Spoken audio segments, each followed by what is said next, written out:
Hey fam, hiding out in my bathroom again. This is the most quietest space in my house. I got two young ones in here.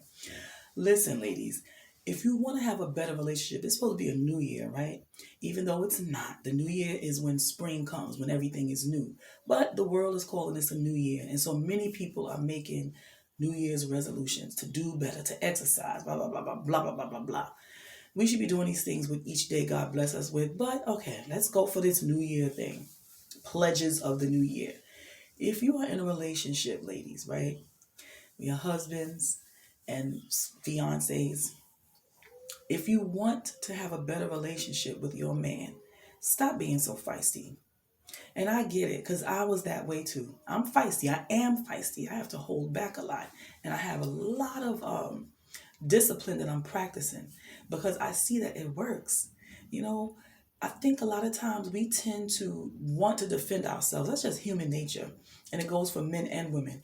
A lot of times we want to plead our case, tell our story, get our side to be seen and understood. And so, in effort to do that, we do a lot of arguing back and forth, back and forth.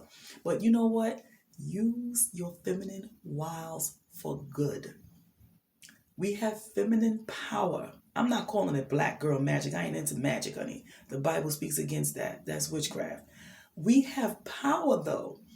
We have power because we are in the image of the Most High God. And it's something about that femininity, right? The spirit of femininity that gets a man to be like putty in our hands if we use it right. If we use it properly, our man could be like putty in our hands and we could kind of mold him and shape him into, you know, to suit our needs, not selfishly, but the benefit of the couple of you two. Now, what I mean by that is what I noticed the times that I was like, yeah, just back and forth with my husband. The more I'm going back and forth with him, it fuels him. Because as a man, he's not going to back down. He doesn't want to. He don't feel that he should be backing down to me, right?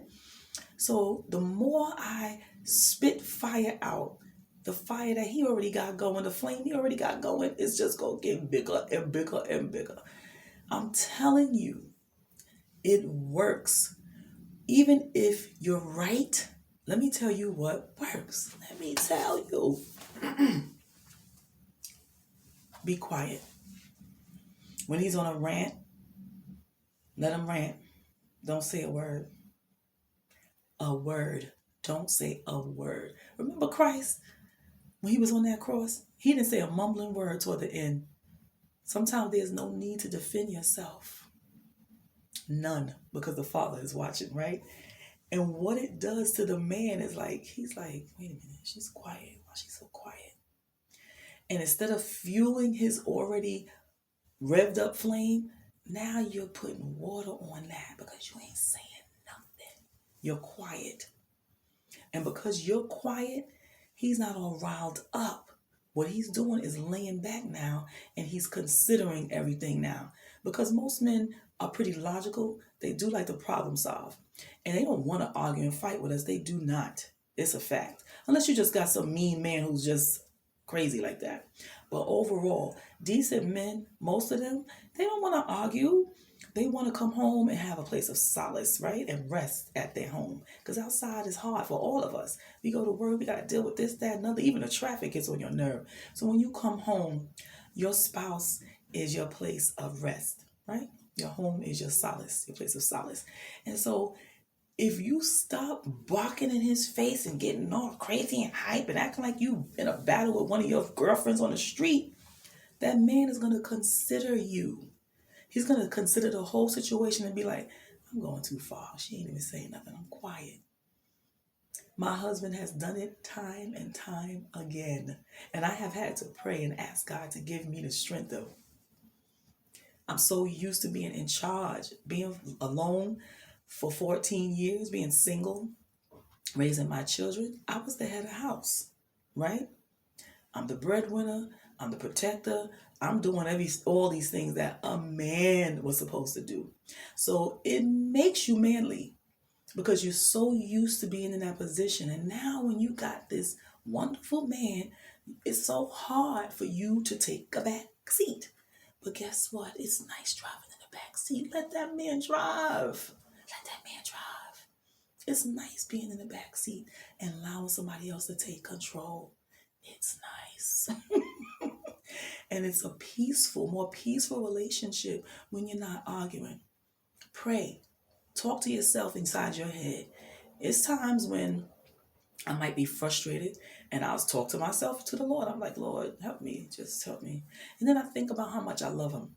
Think about all his positives, you know? Sometimes you have to do that to yourself to bring yourself to a place of calm and make sure you don't get all riled up and y'all have a big blowout for nothing. Start thinking about the many things that he does that are wonderful and how you look at him and you still think he all that. He's so handsome. That's my boo. And I tell my boo that all the time. Soften yourself up. And it's hard. It's taking me some time. And sometimes for us older women, we go through menopause, and that's a whole nother story because your hormones are imbalanced. So sometimes you have um, an attitude. You're just a little more. And so it's even harder to control yourself at that age. But I'm telling you for a fact, it works when you're quiet. Because my man will come to me, he'll think about the situation, he apologizes. But if I'm going to fight with him and battle with him and be up in his face, that's not the way to do things, ladies. I know it's natural for us to defend ourselves, but that is not the proper way to deal with your man. He's not the enemy. He's your man. The two of you are one. You are a couple facing the world together. So little things, and then we have arguments about little things. Because me and my husband, we don't disagree about anything major, to tell you the truth. But you could take something so small and make it blow up to the point where you're angry with each other. And you think about it and be like, that was so petty. And sometimes you don't even remember what you were arguing for. So just learn to be quiet sometimes, lady. We do talk too much. We talk too much. And some of you nag a lot. I'm not a nagger. I can admit that my desire to defend myself is strong. And I'll be like, what? I didn't say that. I didn't. Be quiet. But some of us nag too.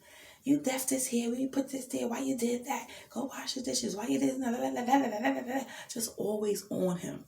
And I understand that some men are not neat. Some of them are sloppy. And so we end up cleaning up behind them, and it could be aggravating. But it's always a way to do things that will bring better results and keep harmony in your marriage. And don't be that type. Now, the other day, I laughed because Fantasia's husband was on there spilling the tea about their personal business, which I don't like that. I don't think he should have done that. But she goes from saying that she's submissive to her man publicly, right? To now, he says when she's angry, she makes a small portion of food. She gets in the bed and goes to the other side of the bed and hang off the edge just so she could be away from him. The Bible says not to go to bed angry. And so people are proclaiming that for people to be, I can't even get it out. For people to be proclaiming, got it, that they are a Christian and they're living their lives according to God, you got to remember what that word says. He said, don't let the sun go down on your wrath, meaning don't go to sleep angry. What if you die? You're going to sleep in your sin and your soul will be lost. And so you have to consider that. And it's not a good thing to go to bed angry and mad. And so he was telling the tea on her about how she go to the other side of the bed. He said she used to put pillows in between. She laughing at first, but as a woman, I'm reading her face. I'm like, she is upset with him. I know they had an argument about it when they went home because he was telling some personal things about her. We all have faults, right? It's a fact. In a marriage, a man does things to get on your nerve. You do things to get on his nerve, but you work it out. When you love one another, you work it out. You make an effort to work it out.